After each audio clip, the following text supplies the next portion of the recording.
Hello viewers, welcome back to my channel. This is Ravi Varma. आज हम लोग डिस्कशन करने वाले हैं यहाँ पर chapter number 14 part number 4 main challenges before democracy.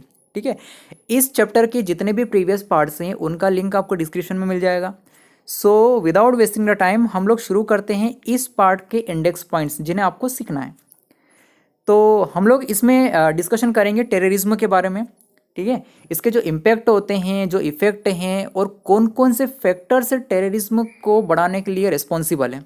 ठीक है, और क्यों हमारी डेमोक्रेसी के लिए एक मेन चैलेंज बना हुआ है। सो बिना करे समय बर्बाद शुरू करते हैं आतंकवाद, यानी कि इसे समझना। सबसे पहला क्वेश्चन आपके माइंड में आता है एक्चुअली ये है क्या। तो चलिए देखते हैं। देखिए, वायलेंस बाय सम पीपल और ग्रुप ऑफ पीपल। ठीक है, क्या कह रहा है यहाँ पर कि कुछ लोगों के द्वारा या कुछ लोगों के ग्रुप के द्वारा किया जाने वाला एक ऐसा वायलेंस जो कि ह्यूमैनिटी के अगेंस्ट है, मानवता के विरुद्ध है, क्या कहलाता है? टेररिज्म कहलाता है। ठीक है, second point, it is a crime, जो कि डेमोक्रेसी के अगेंस्ट है। बिल्कुल सही है, ये एक अपराध है और इस पिक्स को देखकर यहाँ पे अंदाजा लगाया जा सकता है कि इसे अपराध क्यों माना गया है। अब टेररिज्म एक यूनिवर्सल प्रॉब्लम बन चुकी है आजकल के दिनों में। ठीक है, ना सिर्फ इंडिया बल्कि सारी कंट्री इस टेररिज्म से क्या है, परेशान है। ठीक है, सभी लोग चाहते हैं कि इस टेररिज्म से जल्द क्या मिल जाए, छुटकारा मिल जाए। तो it is called universal problem. क्या कहेंगे आप इसे? ये एक यूनिवर्सल प्रॉब्लम है। नेक्स्ट, करते क्या हैं, कैसे टेरर को स्प्रेड करते हैं। देखिए, terrorist are spreading their activities in the world. पूरे विश्व में ये अपनी एक्टिविटीज़ को स्प्रेड करने की कोशिश करते हैं, फैलाने की कोशिश करते हैं। To terrorize people and a sense of insecurities developing. देखिए, लोगों के अंदर एक डर क्रिएट करते हैं, उनके अंदर आतंक फैलाते हैं। ठीक है, और सेंस ऑफ इनसिक्योरिटी यानी कि उनको असुरक्षित महसूस करवाते हैं। जब लोग अपने आप को असुरक्षित महसूस करेंगे, उनके अंदर एक आतंक का डर बना रहेगा, तो यही एक्टिविटी क्या हो रही है, स्प्रेड हो रही है। और इसी का फ़ायदा कौन उठाते हैं? आतंकवादी उठाते हैं। इसके अलावा अगर ये कंटिन्यू चलता रहा तो देश की यूनिटी और जो इंटीग्रिटी होती है, यानी कि देश की एकता और अखंडता होती है, वो डेंजर जोन में जा सकती है। ठीक है, इसीलिए कहा गया है कि टेररिज्म डेमोक्रेसी के लिए एक सबसे बड़ी चुनौती बना हुआ है, सबसे बड़ा चैलेंज बना हुआ है। ना सिर्फ हमारे देश के लिए बल्कि सारे देश के लिए एक सबसे बड़ी चुनौती है, और इसलिए इसे यूनिवर्सल प्रॉब्लम भी कहा गया है। चलिए इसके कुछ और पॉइंट्स देख लेते हैं। इसको स्प्रेड करने में कुछ फॉरेन एलिमेंट्स होते हैं, कुछ एक्सट्रीमिस्ट लोग होते हैं जो कि पुरानी विचारधाराओं को लेकर चलते हैं, जो जोड़ने की नहीं बल्कि तोड़ने पर विश्वास रखते हैं। और पीपल विद सेपरेटिस्ट टेंडेंसीज, यानी कि कुछ ऐसे लोग होते हैं जिनकी टेंडेंसी क्या होती है कि नहीं, हमें तो सेपरेटिज्म चाहिए, यानी कि अगर वे चाहते हैं कि पर्टिकुलर कोई स्टेट अलग हो जाए, पर्टिकुलर कोई कंट्री के टुकड़े हो जाए, तो इस तरह की इनकी भावनाएं होती है। तो ये किसको इनकरेज कर रहे हैं? यहाँ पर टेररिज्म को इनकरेज कर रहे हैं। इसके अलावा they want to terrorize people by disturbing peace. ये लोगों के अंदर आतंक कैसे मचाते हैं? ठीक है, जैसे कि अच्छी भली दुनिया चल रही है, अचानक से बम विस्फोट हो गया। ठीक है, तो शांति को क्या कर दिया उन लोगों ने? भंग कर दिया। जो पीस था उसको क्या कर दिया उन्होंने? डिस्टर्ब कर दिया। तो पूरे वर्ल्ड में इस तरह की एक्टिविटी को अंजाम देते हैं। इसके अलावा आप लोगों ने एक न्यूज़ सुनी होगी, कुछ सालों पहले आतंकवादी हमला हुआ था। कहाँ पर? यूनाइटेड स्टेट ऑफ अमेरिका के वर्ल्ड ट्रेड सेंटर पर, जिसका पिक आपको यहाँ सामने दिखाई दे रहा है। ठीक है, इसको पूरा डिस्ट्रॉय कर दिया गया था आतंकवादी हमले के द्वारा। थाउजेंड ऑफ पीपल डाइड, इसमें कई लोगों की जानें गई। जब ये खबर पूरी दुनिया में फैली तो पूरा जो विश्व था, पूरा जो वर्ल्ड था, वो काफ़ी शॉक्ड हुआ।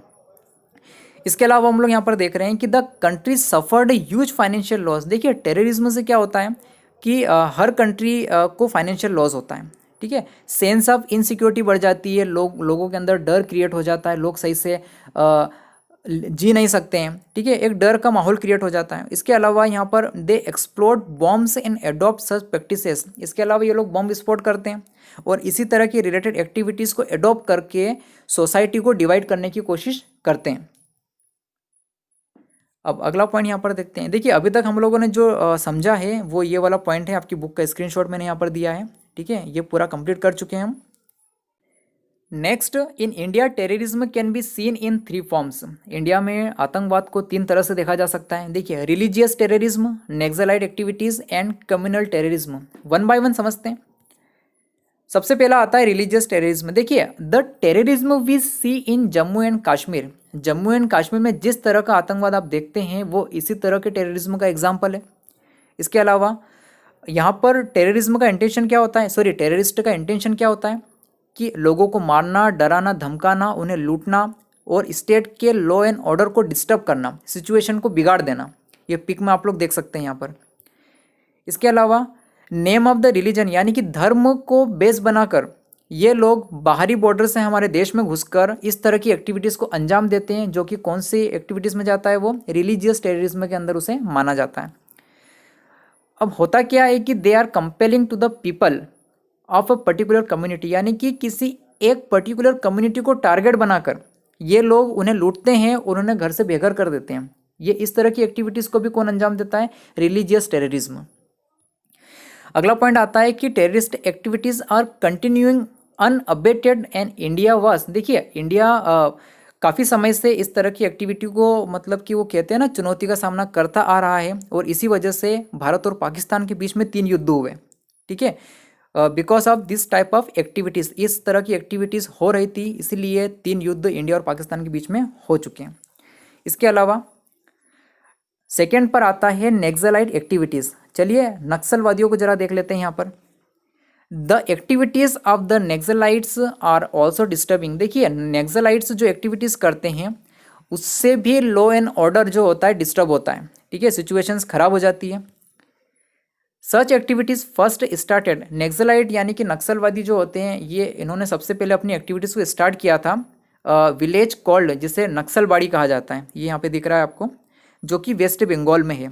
इसीलिए इन लोगों को क्या कहते हैं, नक्सलिज्म कहा जाता है।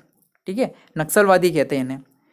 तो ये किस तरह की एक्टिविटीज़ करते हैं, देखिए ये किडनैपिंग करना, हत्या करना, मारना और मर्डर करना, ये सारी चीज़ें कौन करता है, नक्सलवादी लोग करते हैं। इसके अलावा they also are engaged in the same type of anti social activities, असामाजिक गतिविधियों में ये लोग इंगेज होते हैं। इसके अलावा यहाँ पे देखते हैं कि ये अपनी एक्टिविटीज़ को कहाँ पर स्प्रेड करते हैं, देखिए Andhra Pradesh, Chhattisgarh, West Bengal. They claim that they are followers of Marxist and the Maoist. ठीक है, जो माओवादी लोग होते हैं, जो माओइस्ट की आइडियोलॉजी को फॉलो करते हैं, ये अपने आप को उसके फॉलोअर्स बताते हैं। यहाँ इंडिया के पिक में आप देख सकते हैं कहाँ कहाँ पर ये अपनी एक्टिविटीज़ को स्प्रेड करते हैं। आगे बढ़ते हैं, कम्युनल टेररिज्म के बारे में बात करते हैं। कम्युनल मतलब कि वही सांप्रदायिक वाली बात हो जाएगी। In the state of north east India, देखिए नॉर्थ ईस्ट इंडिया की बात कर रहा हूँ मैं, जहाँ पर tribal and the non tribal communities जो है, ठीक है, कंस्टेंटली फाइट करती है एक दूसरे से। क्यों फाइट करती है, इनके कुछ म्यूचुअल डिस्प्यूट्स होते हैं जिसके कारण ये आपस में झगड़ते हैं, लड़ते हैं, लेकिन इनका झगड़ा उस लेवल तक पहुंच जाता है जिससे लॉ एंड ऑर्डर क्या हो जाता है, डिस्टर्ब हो जाता है। तो कहीं ना कहीं इसे किस में लिया जाता है, कम्युनल टेररिज्म के अंदर इसे लिया जाता है। They are posing a law and order problem before the country. ठीक है, वही लॉ एंड ऑर्डर को डिस्टर्ब कर रहे हैं। Next heading, impact and effect of terrorism. चलिए देखते हैं इसका क्या प्रभाव होता है। सबसे पहला point, a sense of insecurity prevails amongst the people, यानी कि लोगों के अंदर इनसिक्योरिटी की भावना आ जाती है, लोग अपने आप को असुरक्षित महसूस करते हैं, उनके अंदर एक डर आ जाता है, घर से बाहर निकलने से डरते हैं, लोगों से बात करने से डरते हैं। ये सारा डर किसने क्रिएट किया है, इस टेररिज्म ने क्रिएट किया है। ठीक है, ये पिक्चर में देखिए आप। पॉइंट नंबर 2, इकोनॉमिक प्रोग्रेस जो होती है देश की वो हैम्पर्ड होती है, रुक जाती है, स्टॉप हो जाती है। ठीक है, जहां गवर्नमेंट को डेवलपमेंट एक्टिविटीज़ पर ध्यान देना चाहिए था, तो गवर्नमेंट अपना ध्यान किस ओर दे रही है, टेररिस्ट एक्टिविटीज़ को रोकने में अपना ध्यान दे रही है।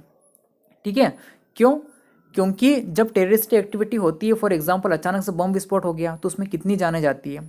अब जिन लोगों ने अपनी जान उसमें गंवाई है उसकी भी फैमिली होगी, तो उस फैमिली की हेल्प करने के लिए गवर्नमेंट अपना अटेंशन इस ओर देती है। ठीक है, और टेररिस्ट एक्टिविटी को स्टॉप करने की कोशिश करती है। This adversely affect the government scheme, और ये गवर्नमेंट स्कीम को भी एडवर्सली अफेक्ट करता है। ठीक है, जो टारगेट बनाया जाता है पर्टिकुलर स्कीम के लिए, वो टारगेट गवर्नमेंट फिर अचीव नहीं कर पाती है। तो फाइनली हम यहाँ पे कह सकते हैं कि टेररिज्म से इकोनॉमिक प्रोग्रेस क्या हो जाती है, स्टॉप हो जाती है, रुक जाती है। Point number 3, there is considerable loss of life and property. बिल्कुल, यहाँ पर जान का नुकसान तो होता ही है, इसके अलावा जो संपत्ति होती है, प्रॉपर्टी होती है, उसका भी नुकसान होता है। कई बेगुनाह लोग इसमें मारे जाते हैं, innocent people are killed. Public and private property को डैमेज किया जाता है, डैमेज हो जाती है। Point number 4, terrorism poses a situation of undeclared war. Terrorism एक ऐसी सिचुएशन में लाके खड़ा कर देते हैं जो कि अनडिक्लेयर्ड वॉर के समान होती है। ठीक है, नॉर्मली जो युद्ध होते हैं वहाँ तो पता होता है कि हाँ कौन किसके वर्सेस है, लेकिन अचानक से होने वाली एक्टिविटी को अनडिक्लेयर्ड वॉर की कंडीशन माना जाता है।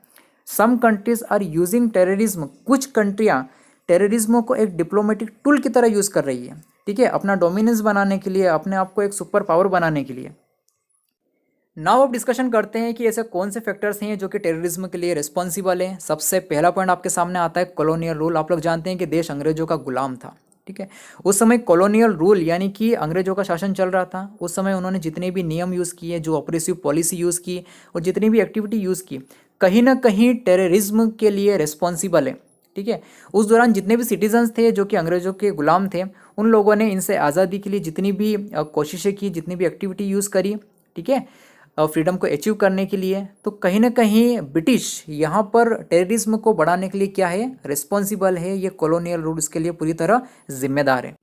Now point number 2, modern means of information and technology. आप लोग जानते हैं आज दुनिया टेक्नोलॉजी में कितनी आगे बढ़ चुकी है। तो टेररिस्ट अपने डार्क मोटिव्स को पूरा करने के लिए टेलीविज़न, इंटरनेट, मोबाइल, फैक्स, इनका भी क्या करते हैं, यूज़ करते हैं। तो कहीं ना कहीं ये इंफॉर्मेशन टेक्नोलॉजी भी रिस्पॉन्सिबल है टेररिज्म को बढ़ाने के लिए।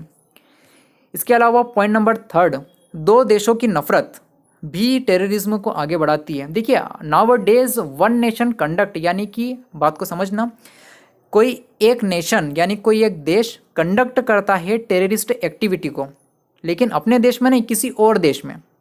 ठीक है, अब करता क्या है ये, वहाँ पर पर्टिकुलर टेररिस्ट को ट्रेनिंग प्रोवाइड कराते हैं, उनके लिए मनी अरेंज करवाते हैं, वेपन को अरेंज करवाते हैं, और कई तरह की जो फैसिलिटीज़ होती है वहाँ पर वो टेररिस्ट को अरेंज करवाते हैं। This is also known as, और इसी तरह की एक्टिविटी क्या कहा जाता है, क्रॉस बॉर्डर टेररिज्म कहा जाता है। ठीक है, यानी कि अपने देश में बैठे बैठे किसी और देश में टेररिस्ट को क्या करना, ट्रेन करना, और किसी और देश में हमला करने के लिए। India is also victim of cross border terrorism. ये जो इंडिया है, अपना जो देश है, ये भी विक्टिम रह चुका है क्रॉस बॉर्डर टेररिज्म का, पीड़ित है। The neighbouring nation of our country are helping terrorist. हमारे जो पड़ोसी देश हैं वो टेररिस्ट की हेल्प करते हैं। ठीक है, अलग अलग तरीके से, and help them to spread, और उनकी मदद करते हैं कि वो टेररिज्म को हमारे देश में और स्प्रेड करे, फैलाए। Certain countries in the world resort to terrorism to let other countries down and weaken. कई कंट्रीज जो होती है वो किसी और कंट्रीज में आतंकवादी हमले इसलिए करती है ताकि उन्हें वो कमज़ोर कर सके। Terrorist use different type of weapons. आतंकवादियों के द्वारा अलग अलग तरीके के हथियार यूज़ किए जाते हैं, केमिकल और बायोकेमिकल वेपन्स का यूज़ किया जाता है। And also resort the hijacking the aeroplane को हाईजैक कर लेते हैं, ज़्यादा मात्रा में लोगों को मारते हैं, बम विस्फोट कर देते हैं। तो इस तरह की एक्टिविटीज़ को आतंकवादियों के द्वारा अंजाम दिया जाता है। तो हम लोगों ने यहाँ पर सीखा क्रॉस बॉर्डर टेररिज्म क्या होता है। इसके अलावा जो फैक्टर्स रिस्पॉन्सिबल होते हैं उनके बारे में सीखा। आगे देखते हैं। Terrorism has now become a universal problem. जैसा हम लोगों ने शुरुआत में देखा था, ये एक यूनिवर्सल प्रॉब्लम बन चुका है। All the Nations should therefore come together. इसका सोल्यूशन क्या हो सकता है कि जितने भी नेशन हैं उन सभी को एक साथ आना होगा और इसके लिए सोल्यूशन को फाइंड करना होगा इस प्रॉब्लम के लिए। India should adopt stern attitude, और इंडिया को भी इसके लिए एक सख्त रुख अपनाना होगा ताकि कश्मीर में होने वाले आतंकवाद को भी खत्म किया जा सके। All the citizens of the country should unite to fight terrorism. हमारे देश के जितने भी नागरिक हैं, सिटीजन्स हैं, उन सभी को आतंकवाद के खिलाफ एक होना पड़ेगा और मिलकर इसके खिलाफ लड़ाई लड़ना पड़ेगी।